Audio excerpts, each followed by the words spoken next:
all profound personal transformations involve some level of identity shift, a change in your core beliefs. In this kind of change, outdated notions about yourself, about others, the world, they are shed away. So you are propelled into this journey of self-actualization. And yes, even if your peers are supportive about your transition, honestly, they will not truly get what you're going through due to the intimate nature of this process. You will face aversion, resistance, turmoil. This is normal, as your sense of self, this complex fabrication of experience, beliefs, values, we fight to maintain the status quo. In this episode, I will guide you through a powerful reflection exercise that will open the gates of the unknown, allowing you to create a new vehicle of wisdom to navigate this transformational stream at ease. Listen to the following quote. We don't know how things are. We only know how we interpret them. We live in interpretive worlds. This is a quote from Rafael Echeverria. This is the father of the branch of coaching in which I was trained, which is the ontological coaching branch. This is one of the first quotes every person that is trying to learn this kind of system is being shown. And at first, to be honest, it didn't seem like anything necessarily special. I thought, okay, yeah, we don't know how things are. We only know how we interpret them. We live in interpretive worlds. Yes, everything is subjective. Yeah, I get that, I know. So that was like, it's not a novelty. But then with time, I started to recognize all the hidden layers of this quote. The potential it has to unlock new possibilities and to help me transform my own identity, my relationships, my life in general. But how? Let's explore this together. The quote asserts, we don't know how things are. We only know how we interpret them. But let's be honest about this. Is this true? I mean, do we truly don't know how things are? Do you truly think in those terms? In example, if I ask you what you're doing right now, you might say you know you are listening to a podcast right now, right? This might seem like self-evident, but do you truly know that you are listening to a podcast, or are you interpreting you are listening to a podcast? Consider this. Right now, you have a perceptual experience, right? You have sounds, you have vision, if you're watching the video version. Your brain is processing these sensory inputs, is categorizing everything in familiar patterns. You hear voices, maybe music, you see images, and your mind is categorizing this as a podcast. However, this categorization is an interpretation. It is your mind assigning meaning to the raw sensory data. A person from 1,000 years ago would not recognize the concept of a podcast. For them, probably this same experience might have seemed like black magic. So the idea that you are listening to a podcast is a construction. You are assigning meaning to the raw sensory input. This process of interpretation is inevitably biased by 4 key aspects. Number 1, your biology. You are making interpretations based on the sensory data you're allowed to receive thanks to your biological interface. Your interpretations are further conditioned by your current developmental stage, if you're a child, if you're a baby, if you're a grown person, and obviously your mental health. In example, if you have any issues with mental health, this applies. Number 2, past experience, culture, and society. So your interpretations are naturally biased by your social context, your environment, your previously constructed knowledge. including personal history, language, worldview. Number 3, desires. Your interpretations are based on your goals, are aligned to what you desire and your preconceptions. And number 4, beliefs and emotions. You interpret based on your emotional states, and this leads to various cognitive biases. So it means that your interpretations are conditioned by your biology, by your past experience, culture, and society, by your desires, by your beliefs and emotions.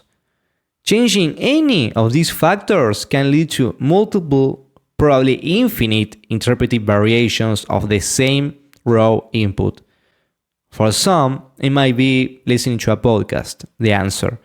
But if I ask the same question to another person, it could be maybe expanding their mind. What are you doing? I'm expanding my mind. Which interpretation is true? Which one reflects how things truly are? Different people will have different interpretations of the same experience. Who knows the actual truth? When we make any claim about how things are, we are pointing to a construct meaning. When I say this is a tree, you think about your version of a tree and I think about my version of a tree. Neither version is the actual tree. Your mind tree and my mind tree can never be the actual tree. The same applies to the concept of a podcast. You hear the sound of the word podcast and think one thing, while another person might think something different. Which one is the actual truth? We tend to believe that the meanings inside our head, they are the same as the reality out there. But this is just a philosophical confusion. So this quote is inviting us to stop perceiving our reality as if we are truly perceiving what is out there. The world you are perceiving is a construction from start to finish, and so is the world I'm perceiving. Nurturing this kind of understanding in a daily basis, this can generate a profound impact in your approach to reality. Imagine how your life would change if you dropped the need to label interpretations as true or untrue. Not only your life, but imagine how the world would change. Since the Universal Declaration of Human Rights in 1948, we embrace freedom of thought, conscience, and religion. It means we are free to form our own views about the world.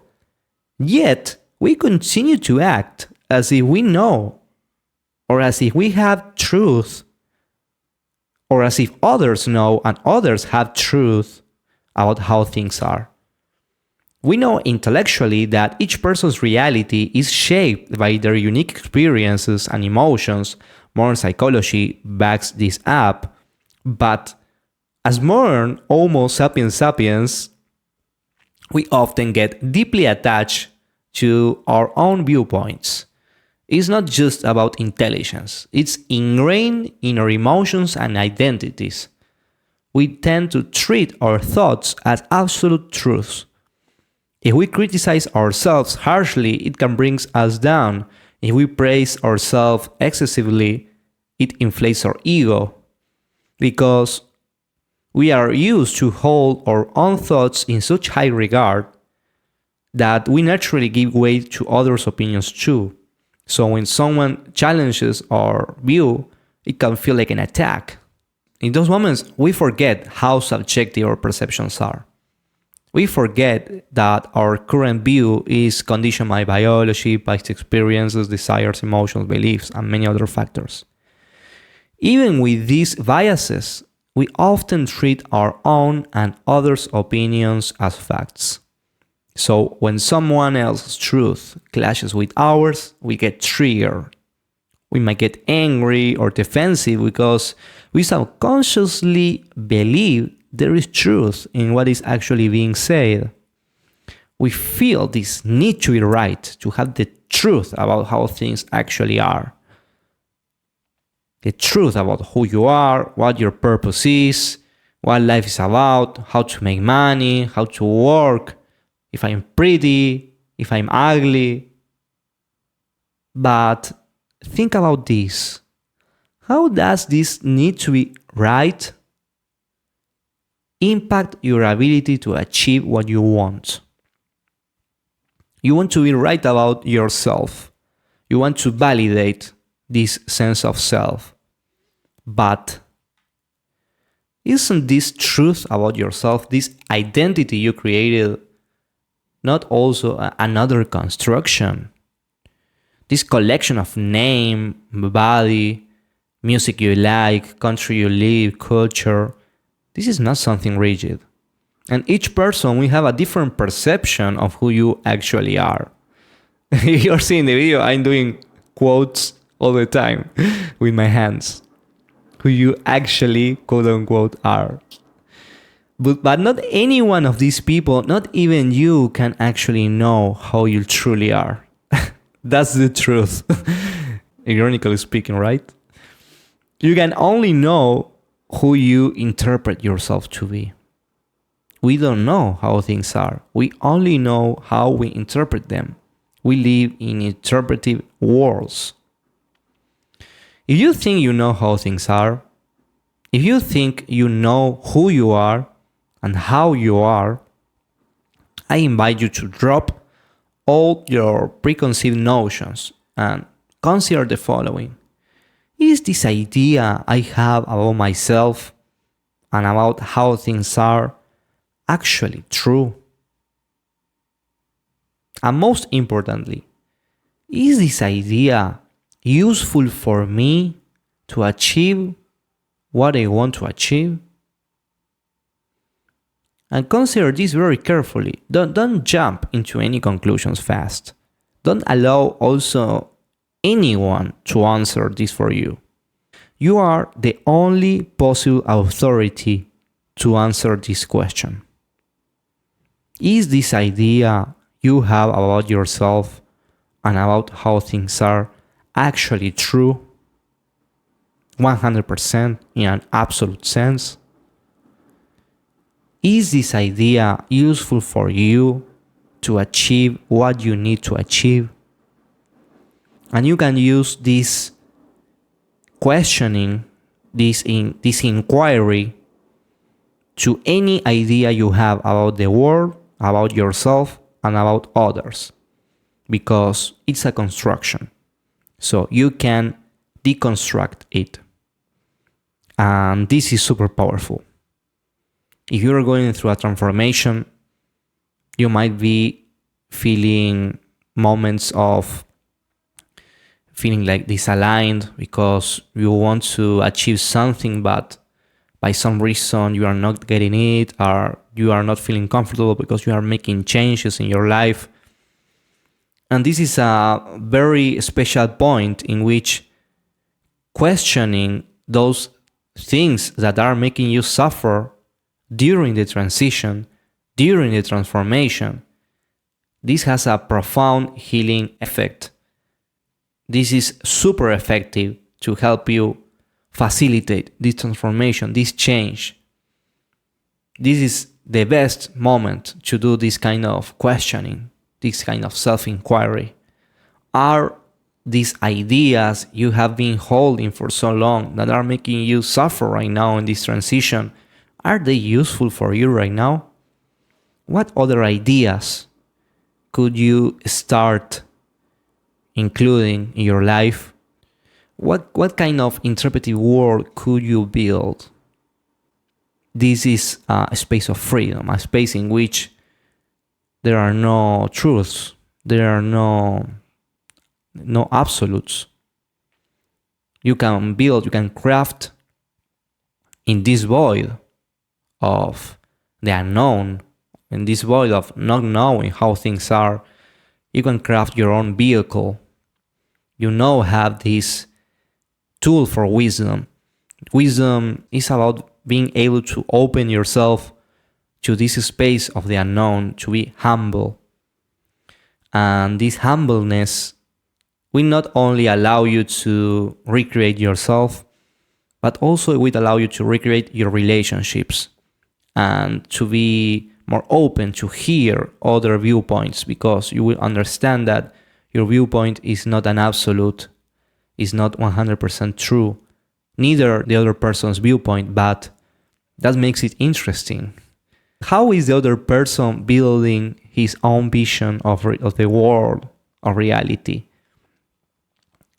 That's the main curiosity I have as a coach when I'm listening to someone.